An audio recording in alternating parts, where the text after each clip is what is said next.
சென்னை மீண்டும் திமுகவின் கோட்டையா? அதிமுக அதில் ஓட்டை போடுமா?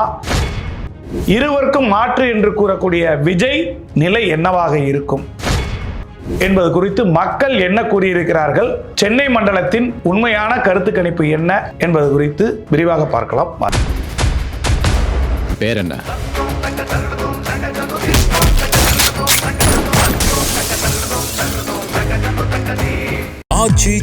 எந்த சமையலும் ருசி தேடும் ரகசியம் 20 ரூபாய். அகில இந்தியாவே உற்று நோக்கும் தமிழக சட்டமன்ற தேர்தல் இன்னும் சில நாட்களில் நடைபெற இருக்கிறது. உங்கள் கிங் 360 6 மாத காலத்திற்கு முன்பாகவே இன்று என்ன காலகட்டத்தில் கள நிலவரம் இருக்கிறது என்பதை முன்பே கணித்து ஆகஸ்ட் மாதத்திலிருந்தே இதுவரை 2 கட்டமாக கருத்து கணிப்புகளை வெளியிட்டிருக்கிறோம். அதை தொடர்ந்துதான் இன்றைய அரசியல் மாற்றங்கள் நடைபெற்றிருக்கிறது. நமது முதல் கருத்து கணிப்பை வெளியிட்ட பொழுது அந்த கருத்து கணிப்பை ஏளனப்படுத்தியவர்கள் அதிகம். பொறுத்திருந்து பாருங்கள் என்ற விடைதான் இருந்தது. அதுதான் இன்று மைய கருத்தாக ஊடகங்களிலும் அரசியல் பின்புலங்களிலும் மாறியிருக்கிறது என்பதுதான் நிதர்சனமான உண்மை. அந்த வகையில் இறுதி கருத்து கணிப்பை உங்கள் கிங் 360 எடுத்திருக்கிறது. அதாவது மார்ச் எண்டு அதுவரை எடுத்த கருத்து கணிப்பு, நாமினேஷன் தொடங்கும் நாள் முன்பு வரை எடுக்கப்பட்ட உண்மையான கருத்து கணிப்பு இது. தமிழகத்தில் அனைத்து கூட்டணி கட்சிகளும் ஆங்காங்கே செட்டில் ஆன வகையில் தமிழகத்தின் 234 தொகுதிகளிலும் ஒரு தொகுதிக்கு குறைந்தது 400 பேருக்கு சாம்பிள் எடுக்கப்பட்டுள்ளது. மொத்தம் 93,600 நபர்களிடம் நேரடியாக இந்த சர்வே எடுக்கப்பட்டுள்ளது. இது மக்களின் நாடி துடிப்பாக உங்கள் கிங் 360 எடுத்துக் கொடுக்கிறது. அந்த வகையில் மண்டல வாரியாக யாருக்கு எத்தனை சீட் கிடைக்கப் போகிறது, அடுத்த ஆட்சியை மீண்டும் நிறுவப் போகிறாரா திமுக தலைவர் ஸ்டாலின், அல்லது திமுகவை தகர்த்து கோட்டையில் கொடிய நாட்டப் போகிறாரா எடப்பாடி, அல்லது இருவருக்கும் இல்லை தமிழகத்தின் மாற்று நான் தான் என்று கூறக்கூடிய விஜய் அரியணைக்கு நெருங்க முடியுமா என்பது குறித்து மக்கள் என்ன கூறுகிறார்கள் என்பது குறித்து விரிவாக பார்க்க இருக்கிறோம். முதலாவதாக சென்னை மண்டலம். சென்னை திமுகவின் கோட்டையா?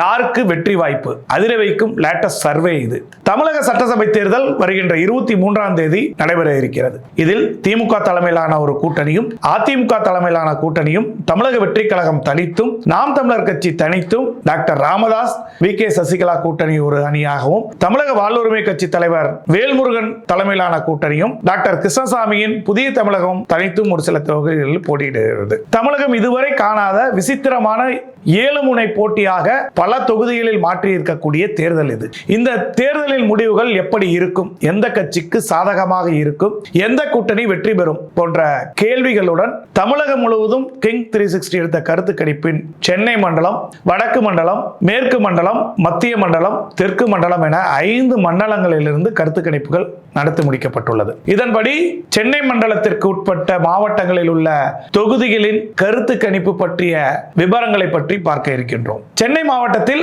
ஆர்கே நகர், பெரம்பூர், கொளத்தூர், வில்லிவாக்கம், திருவிக நகர், எழும்பூர், ராயபுரம், துறைமுகம், சேப்பாக்கம், திருவல்லிக்கேணி, ஆயிரம்விளக்கு, அண்ணா நகர், விருகம்பாக்கம், சைதாப்பேட்டை, தியாகராய நகர், மயிலாப்பூர், வேளச்சேரி ஆகிய 16 சட்டமன்ற தொகுதிகள் அடக்கம். இதன் நிலவரத்தில் சென்னை மாவட்டம் இதுவரை இல்லாத அளவிற்கான தேர்தல் பரபரப்புடன் இயங்கி வருகிறது. இதற்கு முக்கிய காரணம் இங்கு திமுக தலைவரும் முதல்வருமான மு.க. ஸ்டாலின், திமுக இளைஞரணி செயலாளருமான துணை முதலமைச்சரான உதயநிதி ஸ்டாலின், டிவிகே தலைவர் விஜய் மற்றும் பாஜக கட்சியின் முன்னாள் கவர்னர், முன்னாள் மாநில தலைவராக இருந்த தமிழிசை சவுந்தரராஜன் ஆகியோர் இந்த தேர்தலில் களம் காண்கிறார்கள். ராயபுரம், பெரம்பூர், துறைமுகம், திருவிக நகர், அண்ணா நகர், வெள்ளிவாக்கம், மயிலாப்பூர், சைதாப்பேட்டை, தியாகராய நகர், விருகம்பாக்கம், வேளச்சேரி, ஆயிரம்விளக்கு ஆகிய தொகுதிகளில் கடுமையான போட்டி நிலவி வருகிறது. பல தொகுதிகளில் இங்கு மும்முனை போட்டி என்பது அதிக அளவில் இருக்கிறது.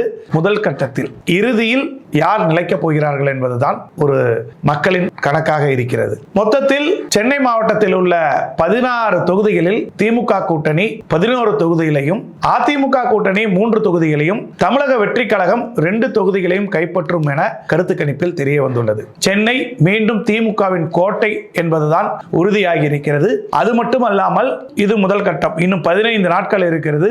இது எடுத்த பொழுது திமுக தலைவர் ஸ்டாலின் தேர்தல் பிரச்சாரத்தை துவங்கவில்லை. தேர்தல் அறிக்கை அவர் வெளியிடவில்லை, அதிமுக வெளியிட்டு விட்டது. திமுகவின் தேர்தல் அறிக்கை தான் எப்பொழுதுமே கதாநாயகன் என்று கூறுவார்கள். அந்த வகையில் இப்பொழுதும் 8000 ரூபாய் டோக்கன் வழங்குவேன் என்று அறிவித்திருக்கிறார். அதுவும் இல்லாமல் பிரச்சார களம் சூடு பிடித்துள்ளது. இது இன்னும் 15 நாட்களில் எப்படி மாறும் என்று தெரியாது.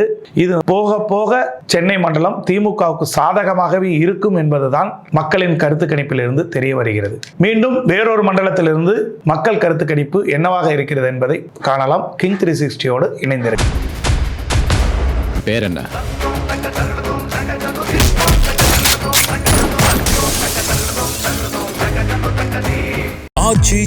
எந்த சமையலும் ருசி தேடும் ரகசியம். 20 ரூபாய்.